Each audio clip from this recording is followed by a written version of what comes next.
What's up, y'all? A little faith, and welcome to episode number 25 of the Fagnostic Podcast. I'm your host, Matt Hayes, and if I'm still giving you episodes, it means that I'm still looking for answers. Y'all, we are finishing off the year 2021, ranking in the top 10 of religious podcasts in the country, all because of you listening every week, reviewing and rating the show. I truly thank you for being so supportive of my spiritual searching and hearing what my guests have to say about theirs. Today's guest is a friend and teacher of mine, Brandon Anthony. He's the founder and creator of Naked Men's EROS and Cannabis Movement. His Naked Men's yoga and tantra workshops were created as a safe space for LGBTQ men to release shame and deepen their connection to self and community. These heart-opening and healing experiences have been shared in 9 countries and 26 cities across the globe, featured on multiple television shows, including Jack Whitehall's Travels with My Father on Netflix, and highlighted in articles for Queerty, Passport Magazine, and the Gay Cities publication. He has been instrumental in my own sexual healing, and I cannot wait for you to hear this episode. So few of us are exempt from sexual shame in a society that still stigmatizes what we do, how we do it, and with whom we do it. Brandon is doing great work to counter that in gay men. Welcome to the show, Brandon.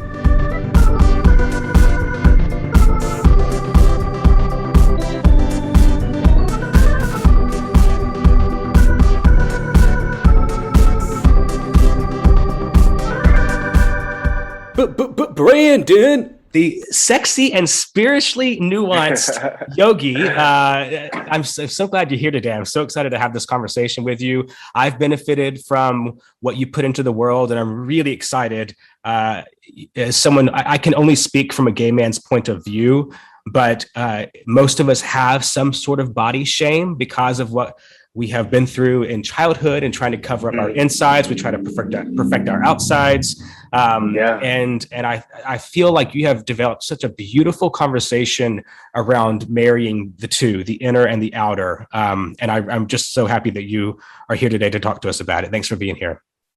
Yeah, of course. Thanks for having me. I'm excited. So the first question I ask at the top of every episode is, are you a believer? No, not in like a God. No, yeah. I definitely believe in a connectedness in the universe between all people, all living things. I think there are moments in life that I would describe as God or godlike, definitely, but not in the sense of an actual being. Yeah, sure. Awesome. And can you identify your pronouns for us? He, him. Awesome. Well, let's get going. So Tell us who you are, where you live, how you got here, what you do, and why I brought you on to this podcast. Yay. Okay. Well, my name is Brandon Anthony. I lead wellness events for men, naked wellness events for men all over the world, honestly, right now, which is really awesome. Really, really great. And there's naked yoga, there's naked dance, there's tantric workshops, there's body workshops and massage workshops. It's kind of a whole thing. How did you get into that niche of wellness, being nude? You know, which it's all the things that I love in my real life. It's like, that's really what happened. I was like, I've been teaching fitness, I've been teaching dance, I've been teaching, every kind of format you could teach at a gym for years, maybe 15 years, and had resisted doing yoga because it was kind of the one class that I just had for myself. I've been doing it, since college because they made me do it in college. I loved it. I took multiple classes a week, but every time the offer to teach it was brought up to me, I said no. And then, maybe, I guess, what was that, 5 years ago? A place I was teaching for, Yoga Works at the time, called me in just to let me know that since I'd been there so long, over 10 years, I could do the training for free if I wanted. So I entered it really from a place of just like, okay, well, it's free. I love yoga. I've been doing it 17 years now. I don't know if I'd actually want to teach it, but it's something that I really, really love. And the way that I always do it, when I do it at home, when I do it by myself, is, I put on music, I get a little high, and I'm naked on my mat with candles. And it just really, I can feel my body. I can see every inch of my body. It kind of like, it felt like therapy. Yeah. Yeah. So when I finally got out of training, I realized, I think maybe I'll just kind of do this on the side. I'll see if anybody's interested in doing it. I'll see if they relate to it. And then a lot of people, seem to connect to it. And I developed it from there. Yeah. And you do have a pretty loyal following as well. You and I think I found you first on Instagram, and I was just, out of my own, like, my own lustful desires. I was like, oh, this guy's hot, I'm going to follow him. Right. And then I started seeing like, oh my gosh, this is actually this is pretty intense. And so I signed up for one of your workshops and felt at the time, I felt like my body was probably in the best shape of its life. And I felt really good going in, and I got there and immediately, I mean, everyone and nobody has to disrobe. It's just encouraged because it is part of getting to know yourself and breaking down those walls of shame and trauma. And so I did, and I immediately was just like, I mean, every gay man has a sense of like body dysmorphia, no matter how ripped you are. Yeah. Sometimes the more rich, the more you have. But I tell you 100. what, it did not take long for those walls to just crumble. And I think it's the vibe that you set in that room.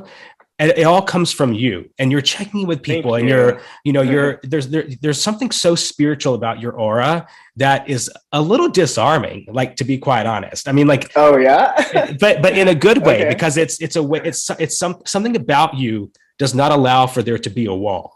And so anyone that came into your presence, I just felt like I was watching the room and seeing walls just collapse. And it's men of all shapes and sizes and colors, and just it was such a beautiful, like, I mean, it was just spiritual. I mean, it was just this, and I'm not a yogi, it's for all levels, but it really did like do a lot. I did a couple more as well, and it did a lot for me just to feel, I mean, it changed the way that I go out into the world, the way that I go out and, to bars at night.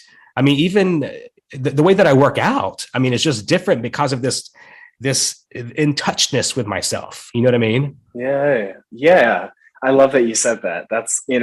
That's honestly the best compliment in the world I can get. I feel like, and I said this before when I'm talking with my friends, I feel like the first 15 minutes before I even start the workshop is really my job. Yeah. Like really the most important, like I've been teaching fitness and yoga and dance classes since I was 13. I can kind of do that in my sleep. It's the 15 minutes before we're doing anything where that has to be created, where everyone has to feel welcome and warm and seen. And that's the most important thing, because when we start from that place, there's love in the air for each other, for ourselves. There's just like the energy is right. Yeah, absolutely. And everything that follows, I think, goes deeper if we start from that place. Yeah, no doubt. Well, how did you grow up? Did you grow up in church or anything? Yeah, definitely. It was awful. And where are you from again? I'm from Indiana. Okay. So, like very red, Mike Pence, like red state, but also Pete. But also Pete, exactly. Also, these are newer things. This was not when I was growing up in the 80s and 90s. It was super, super red state, Indiana. Like, my family, my dad and my mom aren't married. So I split my time between both of their households, one with my dad and my stepmom, where I have 3 siblings over there. And then with my mom, who is married now, but at the time was single. So it was just me and my mom and our house there. And it was, both houses were Christian. So I went to 2 different, depending on which house I was at, I went to 2 different churches. My dad's church was kind of like, we had like a young hip pastor. He was like the cool pastor, like that vibe. And my mom's church was like the old, gays go to hell kind of pastor. Yeah. Super fun, super fun. And then I had Bible study on Wednesdays. It was a whole thing. It was definitely a whole thing. Until we were teenagers, then we had the choice. I think it was like 16. You could choose from then on if you wanted to keep going to church or not. And as soon as the first Sunday after my 16th birthday, I was like, never again. This is. Yeah, totally. I decided not to go back. So your deconstruction then started pretty young. Yeah. I mean, I was still Christian. I would still have considered myself Christian. I just didn't want to go to church anymore. Right. It took me probably until later in college to really begin to even think about not calling myself a Christian, which sounded crazy at the time, Yeah. like, because I grew up traumatized, but loving religion in a way, like loving kind of, Well, and where the we're beautiful from, things I found there. it's not just like a place to go on Sundays. It truly is part of your identity in that it determines your social network. It determines probably what school district in it. It determines your socioeconomic status. Every aspect of life in the Midwest and the South is determined by church. I mean, it's what church you go to is one of the first things people ask, like it's when you meet new people, families. And people will judge you. Oh, they go to that, Yes, that I know. that guy, like it's a whole thing. Yeah. So it's like my parents were cool. It wasn't that they were anti-gay or made me feel that way at all. But sitting in church every Sunday, listening to someone tell me that I was going to hell was just like, was traumatic. So when did you? What were you gonna say? When did you said that you still claimed Christian for a while? Yeah. What was it that made you think one day, or maybe over the course of time, this is not where my belief system lies? Oh, I feel like it wasn't like it was probably an over the course of time thing, because I can't even pinpoint it. It's been so long since I called myself a Christian. I feel like it was definitely probably early 20s. Like getting out into the world in Chicago and like having a boyfriend for the first time and like being gay, but still in the closet from my parents, I think is when I really started to think about the fact that I don't know if I believe in God, but I didn't tell my family. That was like, that happened like 10 years later. That happened like maybe at 30, I think was the first time that I was like, I'm not gonna pray, I'll be respectful, bow my head, but I don't pray anymore. I just don't do that, and they're all super Christian, but they're cool. But see, cool that's how it should be, because it shouldn't be that this is my belief system, so it has to be yours. It should be, this is what guides me, and I hope and pray that you have something that guides you. Yeah, totally. But that ain't how it is most of the time. No, I'm lucky, and I think that they understand, they understand that my relationship with religion is going to be different than theirs, that there's a trauma of being queer that none of them know what that's like. So as much as they I'm sure would love for me to be a Christian, my dad has said that he's like, I have no idea what it was like being a young gay Black kid closeted in Indiana. I can't even begin to know what that journey was for you. So luckily they're pretty understanding. It sounds like it. You're so fortunate, because I'm sure you know people in your hometown that did not have that same journey. Yeah, totally. I am lucky on my dad's side. Totally, because it's even, even under the large umbrella of church, I feel like it's even, and this I guess is common sense, but it's worth referencing, that Black gay men have a much harder time than white gay men, especially religiously, because there is such a masculine, the Black church as a whole, there's such a masculine, I don't want to say misogynistic, because that's a broad stroke, but there is such a force and an encouragement to be the butchest, the most manly. There's this, where does that come from, you think? Oh, racism. Honestly, like being in America these past whatever many years. I think that in general, Black men have that in the Black community. There's this kind of image, or there's this push to be super masculine and super tough, and I do think part of it comes from the fact that there's fear, that you're a Black man in America, and that you want to portray strength in situations where we often don't necessarily feel strong. When you can be shot for running a red light, it's hard to walk around the world feeling strong. And I also think that it's been put on us in a way of the Black stud, the Black stallion, all the way, back from slavery, we're kind of positioned like animals. more so than humans to be bred checking our teeth, checking our muscularity. I had a guy at an event last year say like, like black kids are so much more athletic than white kids. And this person teaches track at a high school. He like asked me why that was. And, like, it's just not true. Like our obesity rates in the black community are actually far higher than they are, unfortunately, in the white community. So, that these particular kids he knows fit a stereotype of the black male being athletic, Yeah. And this is in 2020, people are still saying things like that. So that's why I think one of the things I love about my events are that there are so many black men and men of color in general, because we haven't really had the space to do what I call like white woman wellness.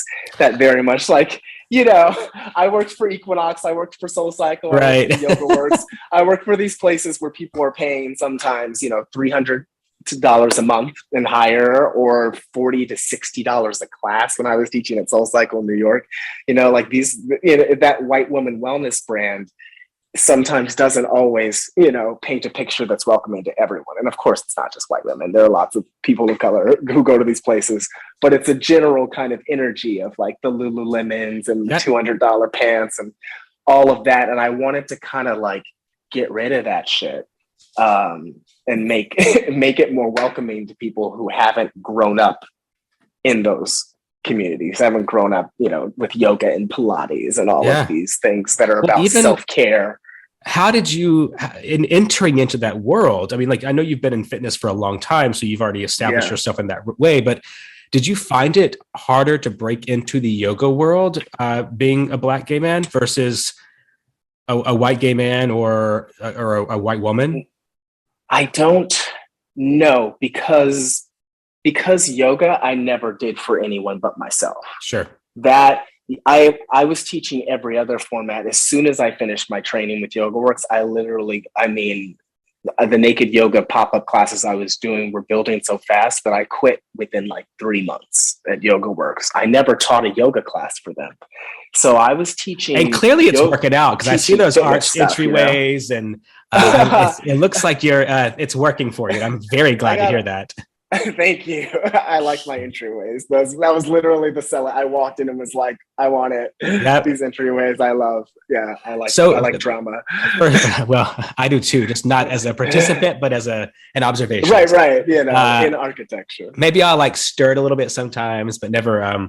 So tell me, if for someone that doesn't know yoga, I mean, I feel like in the fitness world, sometimes there is a connotation around yoga that it's not as much about strength. It doesn't develop muscle. Like, for someone that doesn't know yoga, really funny, but I totally get it. Yeah. How would you introduce yoga to someone who has no earthly idea what it involves? Like yoga can be whatever you need it to be. That's kind of why I love it. There are so many different types of yoga. So when people say that, I'm like, well, yeah, you can take a yoga class where you lie on the floor for 2 hours straight. And that can be yoga. It can be a yin yoga class or a restorative class, yeah, definitely. My classes are not like that. So I don't want people, when they come, I teach, because I come from fitness and I come from dance, I like to build heat. So definitely there's a flow and athleticism to my class, but it's really going to be different with each and every instructor. So it's always hard to tell people, what yoga is going to be best for them. You can do yoga that's completely meditation based, really. So like where there's barely any poses, which is closer to how yoga started, but well, if someone's looking at your classes, because again, you teach all over the country and the world, and y'all can we're going to plug all your social media as well, so people can actually find you and book you. But what is someone, let's say in Indiana or in Alabama, where I'm from, someone who has a little more resistance around opening up physically, sexually, spiritually, and maybe, just doesn't feel good about being in front of other people with the shirt off even. What is it that you provide, or what would you tell them if someone came to you with those resistances? That literally every person in the room has those. Yeah. I know it's in being from Indiana, being from the places that we're from, it's like I relate. So when I go to a place, you know, like Charlotte or Dallas, that's maybe not quite as opening as New York and Berlin, you know, and I like enter with a place with people who have grown up from that place. I think that even though I'm not from the South, being from the Midwest and being from religion, I think there's an understanding of kind of how I get that.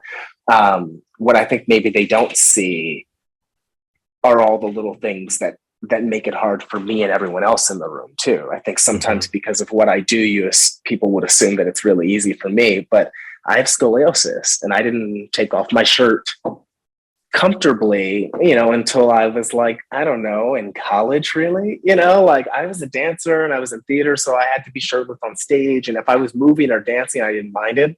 But standing in front of people, like at a pool party or something, you know, was awful for me at 16. Because one side was so obviously deflated and lower than the other. That was before I started doing yoga and working out, and I balanced out a bit. I was teased, called Ethiopian boy for 10 years of my life because mean Indiana kids saw some African commercial with hungry kids. And because I was underweight, they teased me about being scrawny and weak and a pussy and like all these different things. So it's like, no, I didn't grow up with weight issues, but I have things in my body just because I stand in the room. The person in the room that you think is the best body, we kind of mentioned that earlier, you know, the best, oh my God, he must work out 24 hours a day. He looks like a fucking superhero. He probably has a bunch of things that a list of things he could tell you he hates about his body, you know, you know, every person in the room is feeling that way. And I think like what they all discover is like, kind of you were talking about, like 3 minutes in, you almost forget you're naked because it becomes so normal. We're all just naked, you know, like you're not on stage, you know, we're all just in space naked. And it's funny. I love watching after class people like talking and socializing, because you would have no idea they're not wearing clothes. Like if you were standing in the other room, it would just sound like a bunch of guys talking after class, like completely about their lives, what they do for work. Some of them have kids and wives, you know, it's like not always just gay men. So it's fascinating to see like those moments. That's why I wanted like you to be on here to talk about this, because there's something that you provide that is not healed through any other belief system that I know of. I mean, I used to, when I was like at my, you know, my most in shape and ripped, I would get really upset if I like bent over and would feel my stomach layer on top of my underwear. Wow. And now instead of now I just name it. I'm like, well, that's Papa John. That's Chipotle. Yes, but those things, there's something about yoga too. I feel like in working out, there's always an attainable goal that like, oh, great, I've got this number, you know, bench today. I squatted this much today. But with yoga, there seems to be this constantly evolving benchmark of success, because it's like every day is different. There's no perfection. It's you can be excellent every day, but excellent today may be a little lower than it was yesterday. And tomorrow may be a different level of excellence you've not hit before. Totally. And everybody's working at their own edge. Everyone's always working. It's always hard for everyone in the room, even the level 4 person. Well, stress that though, because me going into yoga originally, and even me doing my bar classes now, I watched there are days where it's a breeze. There are days where I can't even like stand on one foot for 10 seconds. So like speak on that, because I think that's one of the biggest turnoffs to yoga is that first class. When they're instructing you to do poses. My first yoga class was actually at Crunch Gym. And I remember sitting there and I don't know if I was laughing or crying, because it was just like, this is ridiculous. This is absurd. Why? I can't do it. It was just, but the more I did it, the more that it's such a fulfillment that I don't even know how to compare. Oh my gosh. I try to joke a lot with folks in class, especially when we're balancing on one foot or doing something that can feel super stupid and silly if you don't know how to do it, or if it's your first few times working on it. I want them to know, I let them know I fall all the time. I've been doing yoga for 20 years now. I still fall. Everybody in the room falls, like no one cares is one of my favorite things to say. Literally no one cares, like sometimes we think we think because we're the star of our own life, obviously, we think we're on stage. We think the camera's on us. Yeah. And like, oh, I fell out of it. I got to, this awkward laugh. Oh, I can't do it. Like literally everyone in the room is so focused on themselves. Everyone is the star, for themselves. No one cares that you fell out, so fuck it, like I actually fun, like when the fallout happens, when the wiggle happens, because I just look at it as like, that's an extra ab workout that I didn't have without the wiggle, because you're countering yourself whenever you fall out. So it's like, oh, that's just an extra. Oh my gosh. That's one less crunch I'm going to do later on. Yes, why not? Did you ever run into backlash from like other yogis or people? Because some people take yoga in a very like not lighthearted way, and which I think is counterproductive to its impact. But like, did anyone ever say like, you're just sexualizing this spiritual experience? Like what's happened? Totally. It was shocking that now I'm like, whatever, I'm like, my skin is a little thicker. But when I first started to like tour a bit, and it was just kind of getting a little big. And I don't even remember what Instagram reposted me, but some Instagram reposted this it's like a very artsy photo that we shot in like an LA light with light behind us. And it's all these different men and they're in tree pose facing me and I'm facing them and we're all in tree. Like, and it's like, there's nothing erotic about it. And it's just like 8 bodies in a yoga pose. And it was reposted by a pretty big account.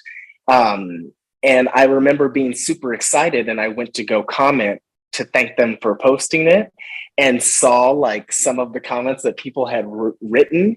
And it's like, was like 90%, this looks dope. Oh my God, I would so do this. Oh, I love that there's brown bodies. Oh, I love that there's queer bodies. I love that, and it was like 10% judgment. Like either jokes or just like mean stuff about people or me. But the one that really like hurt my feelings and that I don't think I'll ever forget was this woman said something about how she hates that people are falling for this. It was like I was this like used car salesman trying to like trick, like using my body and using sex to get them into yoga. That this is not what yoga is, this is disgusting. It was like really a whole paragraph. And I like started to like, go in. I was like, oh, here we go. And then I took a breath and I stopped and I deleted everything I was about to write. And I turned off notifications and put my phone down. And I think that was the first time that I realized, oh, like people are going to completely misinterpret my intentions. Like, this is not at all about this. This is about that. This is about healing. This is about wanting everyone to take off that mask and love themselves and feel their body and feel comfortable being around people. This is not about tricking anyone or like, like you've just completely misconstrued me into some like villainous character. I don't think I was like really prepared for that type of personal and just she was sure she knew exactly who I was. This person who's never taken a workshop, never spoken to me, doesn't know anything about me on the internet, like wrote an essay about how awful I am. That was jarring. Definitely. And obviously it says more about her than it does you, but it just sucks that people totally. I mean, that's the symptom of social media, especially after the past 5 years, is that it just the wrong people are empowered to have the loudest voice, and that's so unfortunate. But people like you, this is what this podcast is for too, is to showcase the people who need to have the louder voices. So I'm just glad that you're out there doing it. Speaking of masks, though, what did COVID do to your business and to your workshops? Oh my God, it destroyed it in a way. Like at the time I was just like, my whole job was touring and getting people who've never met to get into a crowded room and be intimate with each other. Mm-hmm. All the things you were not allowed to do. So I had a lot of retreats that I had to cancel. A lot of like deposits I lost. It was really like a shit show for a minute. But the beauty of it was that it pushed me to start filming and doing things for the OnlyFans and Just for Fans sites, which I had greatly resisted. Sure. There was no Just for Fans at the time, or maybe there was, but no one was talking about it. So I had heard about OnlyFans, and I'd had people for years messaging me and DMing me like, would you please do an OnlyFans? Would you please consider like filming, like because I teach in so many cities, there's some like, like Tel Aviv or Berlin, but I'm in one time a year. So they don't see me very often. Right. So they were like, would you consider doing this online? And I was like, no. It's an in-person experience, and the magic is created in the room. I was really like deliberate about it, and then it got to the point where I was like, okay, well, I'm literally gonna lose my apartment. I can't, I cannot afford to not look into this option. I have a huge network of people all over the world who are also quarantined looking for something. No, it's not what it would be if we were in the space, but if I get over my ego, maybe I can create something that's different and also great, but a different thing online. So that ended up kind of changing my whole kind of world, that really connected. Those videos and those two profiles, the Just for Fans, OnlyFans, are really connecting with people. And I think it allowed me to actually reach a lot of people that I wouldn't have reached before. Absolutely. Having a, like a preview of what it might be like in the experience, or getting an idea of how I talk and my teaching style, being able to see that, I think really helps, people get a sense of what we do. So I'm glad that it happened. I have a little confession. You may not believe me. I have never looked at an OnlyFans or a Just for Fans. No, not even one. Okay. No, and there's no previews right on Twitter or something. I had an, I don't know if I should voice this. I had an ex that really struggled with pornography, and it really impacted our intimacy and our sex life. To a place where I really felt not worthy or not physically appealing. And so it's impacted how I participate in that medium in terms of like viewing and stuff. And not to say that like I ain't looked at porn before, like, come on, I'm a gay man, but it's very cognizant in my mind of how it does impact my intimacy when I'm with others in the flesh. Not that I'm with that many others in the flesh, God forbid, but I someday I hope to be with a lot more people in the flesh, and I find that it impacts my experience, and I don't ever want to do to someone how that ex made me feel because of their obsession with that medium. Does that make sense? Yeah. Oh yeah. And but again, that's why I love what you do. Have had that struggle. Yeah, that was kind of the thing. Is like, I think I didn't want to do it because I was like, I don't want to do porn. I love porn. I've go-goed and stripped, and been in sex worker situations in the past. I have sex worker friends. It's not about that. I just was like, I don't want to do porn. Like what I do, the reason it works in the room is because of the energy that we create in the space. If you just film it, it's going to look just porny. Right. But I think over time and with practice, I have really managed to find like my tone. It's like I almost like had to switch to becoming. I'm more of a director than anything now. But like the way that I film and the music that I use and the way I use my voice on camera took the year of the pandemic for me to get good at. But now I would like to think, and I've heard from feedback from people who watched it, it's like they're like, oh, what you do, it really isn't pornography. Like it really is like it's a story. It's storytelling and emotion and like. Yeah, it's full bodied, and it's the closest thing, to what it feels like when I've taken your workshop in person. I do feel like, so I hope that that's there. But then obviously if you're looking at clips of someone, just getting penetrated or, doing oral, then it can be taken out of context, I think. Of course. In that way. But well, that's why I love your classes, because it never, and I think I just did one of the tantrics, but nothing, and it wasn't. But again, like there were couples there that would only tantric with each other because it was a growth thing for them in a relationship. But one of the things that really impacted me, that I don't know the guy's name. I can picture him because of how it made me feel. But there was I was paired with someone that, to be quite honest, I would not notice at a bar. I would probably not notice at Target. And yet, you know, because of this mood that's created in this room, I'm present and I'm here and I'm engaging. And and again, you know, we're both naked and we were hugging, just hugging. And I just started to cry because it was like it was a connection that I don't know that I'd ever felt before with another man. Yeah. Because it was just, oh, I love that. And it takes two to create that energy. It's not just that I was feeling this thing. It was something that, and I don't know what it was, but it was something that we, and it was such a spiritual experience. And that's what I want people to know about your work, is that that's why yoga has such a spiritual element to it, because there's a connection to the divine that happens when there's a collective intent to progress or to elevate or to have a higher vibration. And you really build that into the room. Thank you. Yeah. I love that you talked about that, like those moments. That to me is what I would describe as God. Yes, I agree. Is, you know, that's what I mean by that connectivity with yourself, where your walls just kind of mesh and you're one with your partner or with yourself and with everyone in the room. Well, and even like, I love that. You know, I'm sure evangelicals will scream at me for what they will call misinterpreting this scripture, but there's a scripture that I actually do find value in as it relates to the divine. And it's the one that says, where two or more are gathered, there I am also. And where I'm I don't know what I believe to this day, but if I'm to believe in a spiritual singular being, I see and experience them, because it's not a he or her. I experience them in connection between another person and me, and that energy between us. And that's the only place, but in that's also where I'm seeing the lack of divine, is in the interaction and connection between people.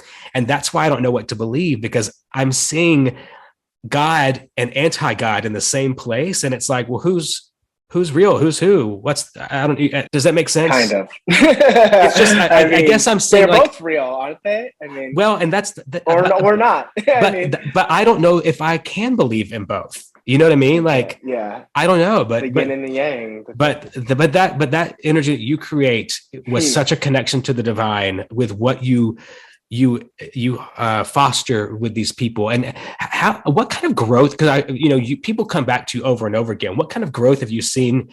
Because I'm sure it impacts people's careers, people's relationships, people's friendships, people's connection with their family. Like, what have you experienced as the teacher? Oh my God, I wonder. Yeah, I think one of my favorite things is the retreats. I do like the retreats are like anywhere from 4 to 6 days. So I really have a lot of time with the same kind of group of guys, whether it's, 10 to like, I think 18, 20 is the most we've ever done. And I have multiple guys who come every single year to retreats. And I love seeing and hearing about their journeys. And I love that at the retreats, we have so much time to talk too. So I get to hear about what brought them to the work, why they need it, so I think there was one guy, I'm not going to call him out, but he was going through a really tough breakup during the first retreat that we did in Fire Island Pines. And when I saw him a year later in Fire Island Pines, he was renewed and he was himself again. It was just like, it was beautiful to see, and I'll see him again next year. So it's beautiful that I get to see him every single year. We were like almost growing up together. He saw me. It was my first Fire Island Pines retreat. It was my first retreat, not in California, not in my home state. I'm sure I fucked up a ton. It was bumbling. It was a lot. And now I do this regularly. So he's at the same time watched me grow into this work and grow into who I am. Definitely. It's kind of beautiful doing that. Seeing absolutely. And you do cannabis flows as well. You incorporate cannabis into the work. Talk about that.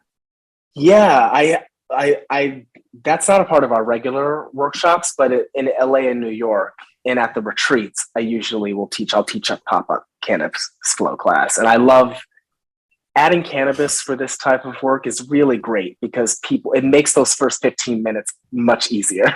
Like that part where people are a little like, woo, I'm getting naked, like when everyone's a little bit high together, that part is very, very easy. You're kind of family right away, It's one of the closest ways to make friends, to smoke with them. Absolutely. The guard comes down pretty quickly. I have this weed journal that I only let myself write in journal when I'm high because, and honey, I have one friend who knows that if I die, it's her job to get this because there's some crazy shit in here. But it's not crazy. Okay. I don't mean to put that judgment on it. The weed journal. But like, if just like, you know, a random person read this, they'd be like, this guy was troubled. But I'm not. But this is just, you know what I mean? Like, this is how. It's just this is your free form moment. Yes. Okay. Yes. No. This is. Oh my God. Like, this is my Bible. This is, I mean, I'm not saying that I'm a prophet, but I'm just saying that's my weed journal. I was going to say, I'm so curious about what would be in a weed journal. Times that I sometimes I go back. Time, so I mean, I don't smoke all the time. It's a very like specific thing moment for me. Okay. Like every new moon, I get super stoned. Most full moons, I'll get stoned. And then like other just, you know, meditative experiences, or sometimes just for fun because I like to giggle. You know. Yeah. But it also it's just so. There's a prep that I do for participating in cannabis because I feel like there are different pathways I could take once it hits. And I have to decide beforehand, like, what's my intent tonight? Is it to de-stress? Is it to elevate beyond an obstacle in my life? You know, what's my intent here? So that journal is oh my God, that's what that is. Yeah. Oh my God, I have a couple strands that I love for tantric work. There are some that like are really good for like body and mind melding and connection and relaxation. Yes. There's one that like when I have a couple session, I like, and they both smoke, that I'll have them hit from the bong together before we begin. And I find that it's really great for sex. It's really great for feeling all the things, all the sensations, for slowing down, for getting away from performance and actually just being in the moment, actually listening to your body's your partner's body, you know, instead of just going through the motions. So I love using it in the tantric sessions to get people closer to where I want them. I'm sure there's been studies from people who are much smarter than me about that stuff, but you know, cannabis they've talked about how it's good for sex drive, and good for connection. So bringing it into the tantric work has been really fun. Yes. Well, to wind things down, like, what are the things that you would say to someone growing up gay and specifically Black in Indiana or any other small town who's struggling with accepting their religion, whether it's Christianity or not? What's your advice to someone who has, because my goal is that, you know, if there's one ear that finds this podcast and, you know, is intrigued by the context, that they are, hopefully something will resonate with them. So what would you say to someone who's struggling with whether to leave their faith or religion? I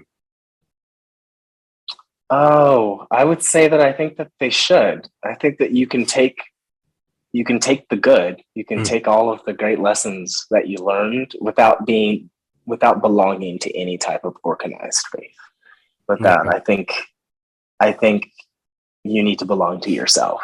You know, sure. I spent a lot of time making decisions to please other people, whether it was my parents or exes or religious figures in my life that I looked up to. And I feel like I wasted a lot of time, honestly. And at the same time, obviously, all those things made me who I am today. So not really. Yeah. But looking back, I'm like, who would I be had I not spent, you know, those 4 years abusing myself or praying every night to not be gay anymore, instead of just loved myself and known that if whoever created me, whether that be a God being or not, loves me too. Sure. I would have saved myself a lot of heartache, a lot of wasted tears. What would you say to the divine, assuming that they are real and standing before you?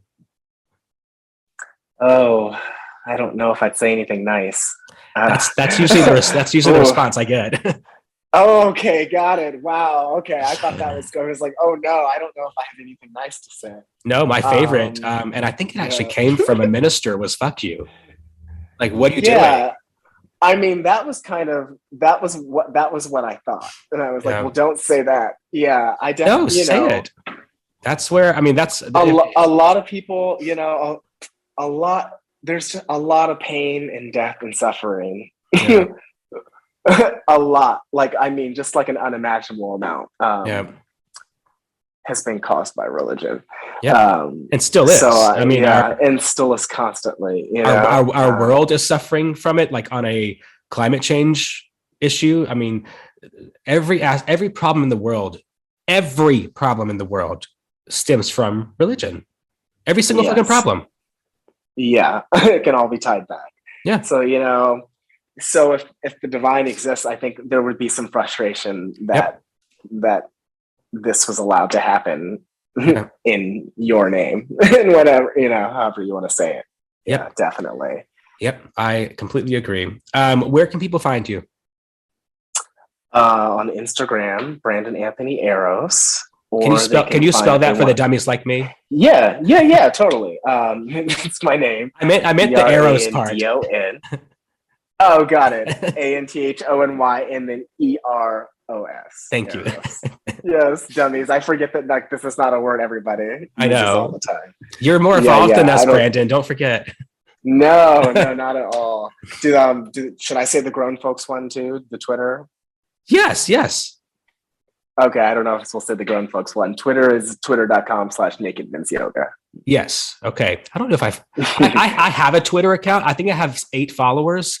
And I usually just will Got it. You don't use it very often? No, I don't. I usually use it to I follow a lot of politicians and but even on Instagram, you might be the most.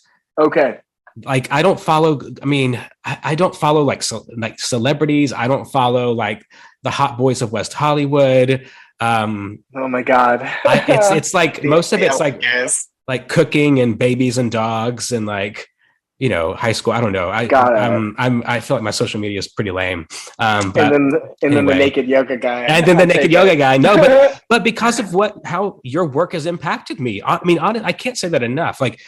I have the connection I have to my body, and I haven't even been to a ton of your classes, but what I gained from my experience in your class, and this is just my plug for people to go look you up. If you're in LA, find him. If you're in other countries, follow him. And he'll come to you. But it really did put myself in touch with my body in a way that I never had been. And it just goes to show that there is so much shame and trauma about our association with our body. And if our body and our soul is meant to have a marriage in this life, we've got to overcome that. Got to. Yeah. I love that. Thank you. Well, thank you for speaking with me today. I look forward to getting the feedback because you'll probably be one of the more titillating guests that I've had so far.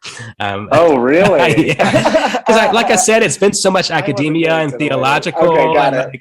No, I'm actually. I feel like I kept it PG-13. I was pretty good. Oh no, you did totally. We could have gone. We could have gone XXX. So not. Whatever. I don't care. I know. No, this is my fucking podcast. Lay off. We can talk about what we want to.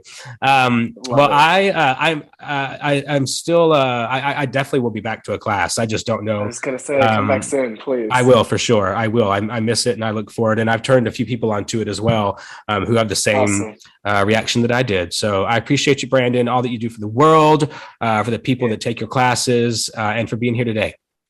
Yay. Thanks, man. All right. Happy holidays. Yeah, you too. And all the people said, gay men.